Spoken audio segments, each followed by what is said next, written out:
Alors aujourd'hui, je t'explique pourquoi j'ai arrêté mon traitement. Et pour ça, il faut revenir un petit peu en arrière. Je suis devenue maman en 2021.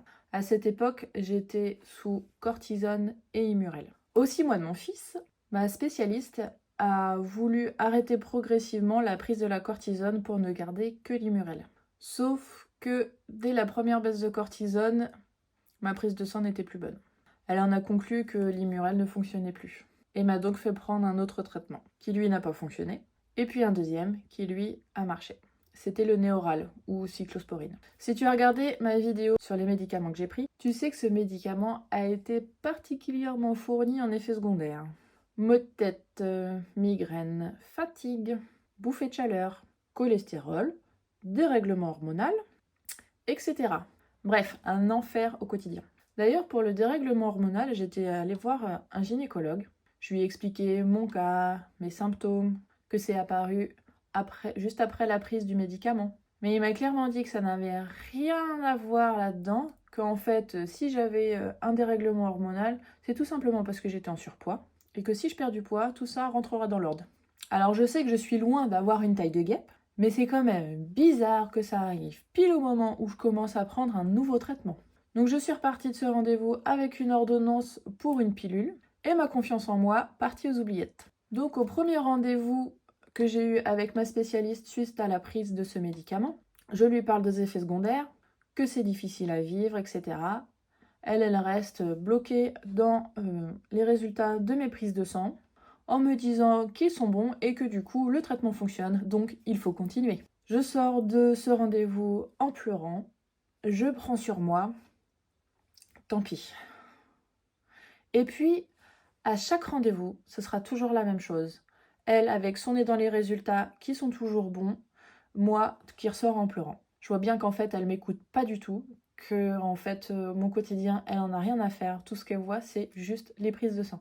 Et une fois elle me proposera, comme si c'était vraiment une grande faveur qu'elle me faisait, de baisser la dose du traitement. Ce qui par la suite n'a absolument rien changé à mes effets secondaires, mais vraiment rien. Et même au dernier rendez-vous, elle me dira « Je suis pas psychiatre, mais il me semble que vous êtes en train de faire une dépression. À chaque fois que je vous vois, vous pleurez.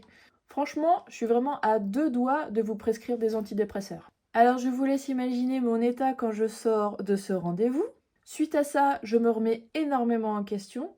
J'appelle tous mes proches, toutes les personnes que je vois très régulièrement pour leur poser la question « Est-ce que tu penses que je suis dépressive ?» Ce à quoi toutes les personnes que j'appelle me disent « Bah non, n'importe quoi !» Et ce qui a terminé de me convaincre que j'étais pas en train de faire une dépression, c'est le rendez-vous avec ma psy, qui m'a dit « Écoutez Justine, les dépressifs, c'est mon domaine, je suis psychologue. Des gens dépressifs, j'en vois presque tous les jours. Vous n'êtes pas dépressive. Merci. » Et puis suite à ça, arrive le moment où on doit partir en vacances avec mon conjoint et mon fils. C'est nos premières vacances, tous les trois. Alors je réfléchis, et puis je me dis que j'ai envie de profiter de ces vacances. Et que pour ça, pendant une semaine, j'allais arrêter mon traitement. Juste le temps des vacances. Juste pour être tranquille, pour être bien, pour profiter. Alors les 2 premiers jours où j'arrive là-bas, j'ai des maux de tête constamment. Et puis après, plus rien. Pourtant, on est allé à la piscine tous les jours. On a fait des sorties tous les jours. Et pour la première fois depuis longtemps, j'ai tenu le coup. Et je me sentais bien. En rentrant de vacances, je me sentais vraiment bien. Et pour la première fois vraiment depuis longtemps, j'étais vraiment bien. J'ai fait une prise de sang. Même le cholestérol, lui, il était redevenu normal. J'avais plus de cholestérol. Alors, je me dis que je vais pas reprendre le traitement. Et là, je retrouve une énergie débordante. Plus besoin de dormir 9 heures par nuit. 7 à 8 heures me suffisent. Et même plus besoin de faire de sieste. Mon cycle hormonal redevient normal. Je n'ai plus ces pertes affreuses que j'avais. Comme quoi, c'était bien le médicament et pas un surpoids, monsieur le gynécologue. Et puis, je fais des prises de sang tous les mois et les résultats reviennent toujours bons. C'est là que je me mets à réfléchir à une chose. À la base, ma spécialiste, elle a voulu arrêter l'Immurel parce qu'elle disait qu'il était plus efficace. Mais ce qu'elle n'a pas du tout pris en compte, c'est qu'au moment où elle a voulu arrêter le médicament, j'étais dans une période plutôt compliquée. J'avais un nourrisson à gérer, un travail à temps plein. Du matin jusqu'au soir, c'était du non-stop. Et ça, tous les jours de la semaine. Bref, j'étais dans une période où j'étais très stressée. Je n'arrêtais pas. Et en plus, avec des journées comme ça, j'étais complètement épuisée. Et de ce que je sais de ma maladie, sur moi, elle est très très liée au stress. Donc c'était pas forcément la meilleure des idées de vouloir arrêter la cortisone à ce moment-là. Suite à l'arrêt du médicament, et puis vis-à-vis des résultats de mes prises de sang, j'aurais pensé que ma spécialiste m'aurait appelé. Mais rien. J'ai arrêté mon traitement fin août et je n'ai eu aucune nouvelle de la spécialiste qui me suit jusqu'à ce qu'on ait notre rendez-vous mi-janvier. Donc c'est là que je me suis dit, en fait, elle regarde mes bilans sanguins seulement pendant les rendez-vous, quoi. Et c'est une chose que je peux comprendre, elle doit avoir beaucoup de patients à gérer. Mais du coup, je comprends pas pourquoi on nous fait faire autant de prises de sang, autant d'examens, si c'est pour les regarder 6 mois plus tard.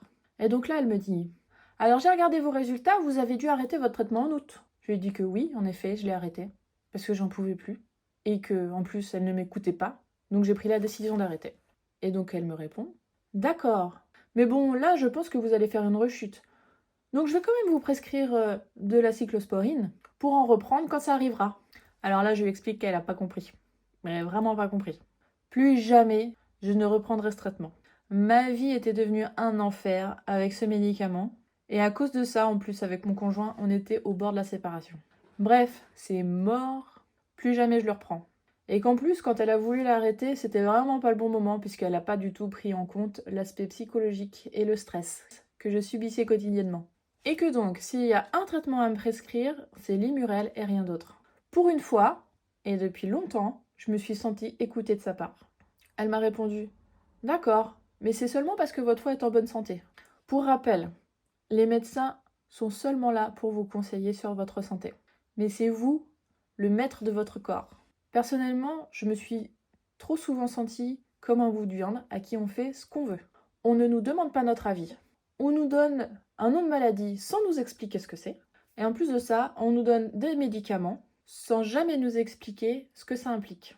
Moi, je pense que tout ça, c'est pas normal. En conclusion, écoutez-vous. Si moi, dans ma situation, je n'avais rien fait, je serais encore en train de prendre ce traitement qui me pourrissait la vie. Alors que maintenant, j'ai des projets à foison, je suis en capacité de jouer avec mon fils, de faire du sport et toutes ces choses que je ne pouvais plus faire quand j'avais ce traitement. Alors écoutez-vous.